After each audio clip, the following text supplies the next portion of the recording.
সংবাদ মাধ্যমে ত্রিপুরাতে ছাত্রছাত্রীদের মধ্যে এইচআইভি এইডস সংক্রমণ এবং মৃত্যু নিয়ে যে সংবাদ পরিবেশিত হয়েছে তার পরিপ্রেক্ষিতে আজকে সাংবাদিক সম্মেলনে বক্তব্য রাখবেন ত্রিপুরা স্টেট এইডস কন্ট্রোল সোসাইটির project director doctor Samarpita Dutta মহোদয়া।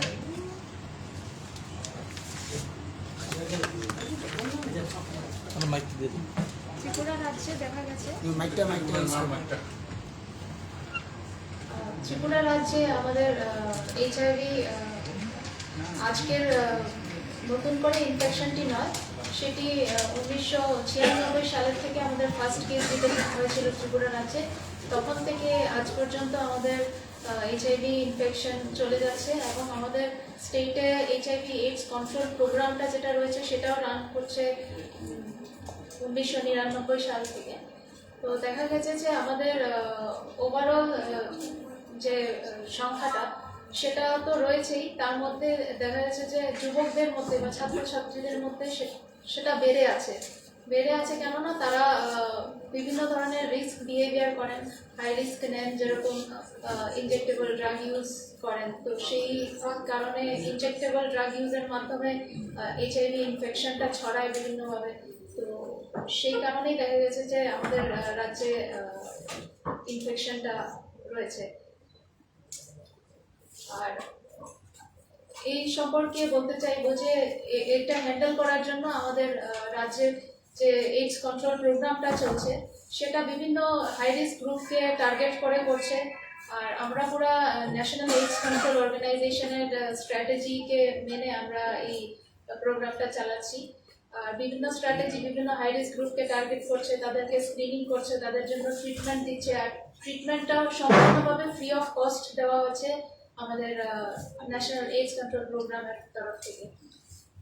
তাছাড়া বলতে চাইবো যে যেহেতু ইনফেকশনটা বাড়ছে, আমরা কিভাবে সেটাকে কন্ট্রোল করতে পারি বা কিভাবে সেটাকে প্রিভেন্ট করতে পারি। প্রিভেন্ট করার জন্য আমরা বিভিন্নভাবে অ্যাওয়ারনেস ক্যাম্পেইন বা সেন্সিটাইজেশন প্রোগ্রামগুলো করছি। তাছাড়া যারা হাই রিস্ক গ্রুপ রয়েছেন তাদের মধ্যে আমরা স্ক্রিনিং করছি বিভিন্নভাবে।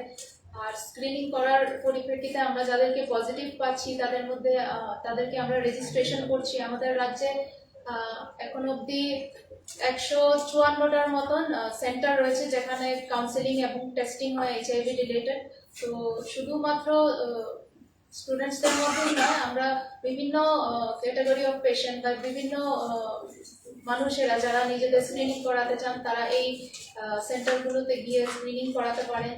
স্ক্রিনিং করিয়ে যদি কোনো পজিটিভ আসেন তাহলে তাদেরকে আমরা অপরচুনিটি দিই, মানে তারা রেজিস্ট্রেশন করেন সেই সেন্টারগুলোতে। রেজিস্ট্রেশন করার পরে তাদের ট্রিটমেন্ট রেজিমেন্টটা শুরু হয়।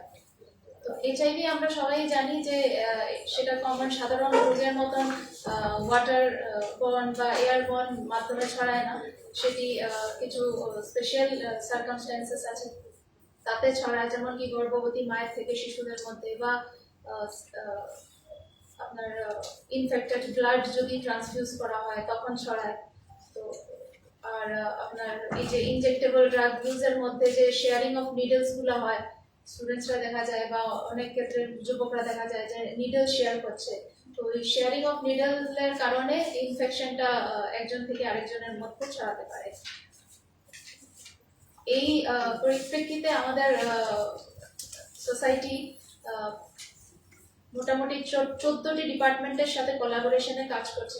যেমন আমরা অলরেডি জানি যে এইচআইভি এমন একটি ইনফেকশন নয় যে শুধু আমরা মেডিকেলি আমরা এটাকে ঠিক করতে পারবো, এটার মধ্যে অনেক ক্ষেত্রে সোশিয়াল স্টিগমাও জড়িত রয়েছে। তো সোশিয়াল স্টিগমা যাতে না হয় বা বিভিন্ন লোকেদের যাতে ডিসক্রিমিনেশন না হয় তার জন্য আমরা 14টি ডিপার্টমেন্টের সাথে এগ্রিমেন্ট সাইন করে আমরা কাজ করছি, যেরকম কি সোশ্যাল ওয়েলফেয়ার ডিপার্টমেন্ট বা narcotics and drug control department, তাদের সাথে আমরা কাজ করে থাকছি। আর তাছাড়া আমাদের আরও সুবিধা রয়েছে, যেমন আরটিআই এসটিআই ক্লিনিক রয়েছে যেখানেও স্ক্রিনিং হচ্ছে বিভিন্ন রোগীদের। তো সেইগুলো আমরা সার্ভিস দিচ্ছি এবং যারাই পজিটিভ হচ্ছে তাদেরকে আমরা ট্রিটমেন্টে আনছি। এইচআইভির মধ্যে মূলত পুরুষ এবং মহিলাদের সংখ্যা পরিমাণটা কম, পুরুষ সংখ্যা বেশি নাকি মহিলাদের? এই এক্সাক্ট ডাটাটা আমি আপনাদেরকে দিয়ে দেবো। আমাদের অ্যানালিসিস করা আছে, আমাদের পোর্টালে অলরেডি ডেকে আপলোড হয়, তো ওইটা আমি একটা প্রশ্ন হলো ম্যাডাম, 2017 মানে 17-18 বছর ধরে পড়ুয়াদের মধ্যে ইনফেকশন যেমন বাড়ছে তেমনি মৃত্যুর সংখ্যাও বাড়ছে। তো সেই ক্ষেত্রে হোস্টেলগুলোতে, রাজ্য সরকারের বিভিন্ন হোস্টেল আছে, হোস্টেলগুলোতে কি এইডস এর প্রাদুর্ভাব কতটা? এক।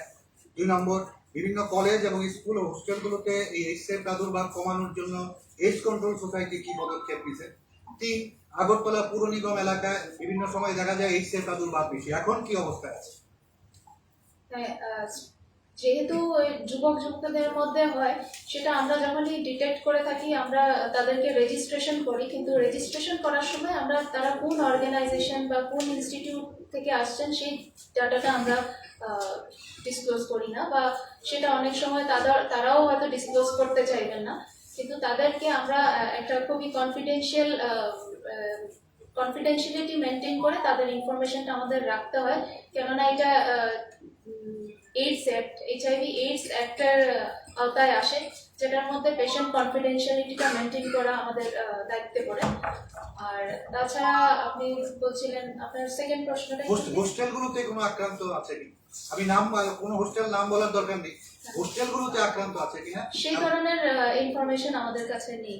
আর আগরতলা শহরে পুর নিগম এলাকায় একবার বলা হয়েছিল, তথ্য দেওয়া হয়েছিল এইডস কন্ট্রোল সোসাইটি থেকে, তো সেক্ষেত্রে পুর নিগম এলাকায় কিরকম হয়েছে সংক্রমণ? আমরা যদি স্টেট ডাটা দেখি তাহলে আমাদের ওয়েস্ট ডিস্ট্রিক্ট, ওভারঅল ওয়েস্ট ডিস্ট্রিক্টে ডাটা মানে এইচআইভি প্রিভ্যালেন্সটা বেশি রয়েছে।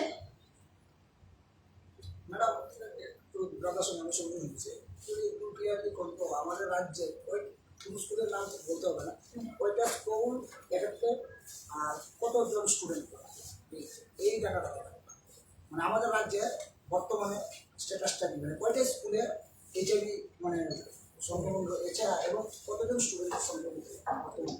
আমাদের রাজ্যে আপাতত 220টা স্কুলের মধ্যে আমরা মানে ইনফেকশন পেয়েছি, এবং স্টুডেন্ট নাম্বার অফ স্টুডেন্ট তো আমরা বললামই, যেমন 828 জন আমাদের কিউমুলেটিভ মানে ওভার দ্য ইয়ার্স আমাদের 828 জন পজিটিভ হয়েছে। কিন্তু যেহেতু আমরা বলছি তারা যখন রেজিস্ট্রেশন করেছিলেন তখন স্টুডেন্ট হিসেবে রেজিস্ট্রেশন করেছিলেন, তাই এখন হয়তো অনেকে স্টুডেন্ট নাও থাকতে পারেন। তো আপনাদের প্রাথমিক অ্যানালিসিসে কি কেন তাদের মানে এফেক্টেড হওয়ার পিছনে কারণটা কি? স্টুডেন্টের ক্ষেত্রে সংক্রমণটা বেশি কেন হচ্ছে? আপনাদের প্রাথমিক ইয়েটা কি? সেটাই বলছিলাম যে তারা হয়তো কোনো হাই রিস্ক বিহেভিয়ার প্র্যাকটিস করছে, যেমন কি ইনজেকশন মানে সেরা পথে মাদক নেওয়া, সেই রকম ধরনের কোনো হাই রিস্ক বিহেভিয়ার করছেন। আমাদের এইচআইভি এইডস ছড়ানোর মাধ্যমটি আমি আপনাদেরকে তুলে ধরলাম, তো ওই ধরনের কোনো হাই রিস্ক বিহেভিয়ারের মধ্যে যদি তারা ইনভলভ থাকেন তখনই ইনফেকশনটা ছড়ায়। প্রতি মাসে বা প্রতি বছর গড়ে কতজন করে আক্রান্ত হচ্ছে এরা? যদি বছরের ডাটা থাকে বছরের ডাটা, মাসের ডাটা যদি থাকে প্রতি মাসে কতজন করে আক্রান্ত হচ্ছে এরা? ধরেন 1,500-এর মতন আমরা আক্রান্ত পাচ্ছি বছরে।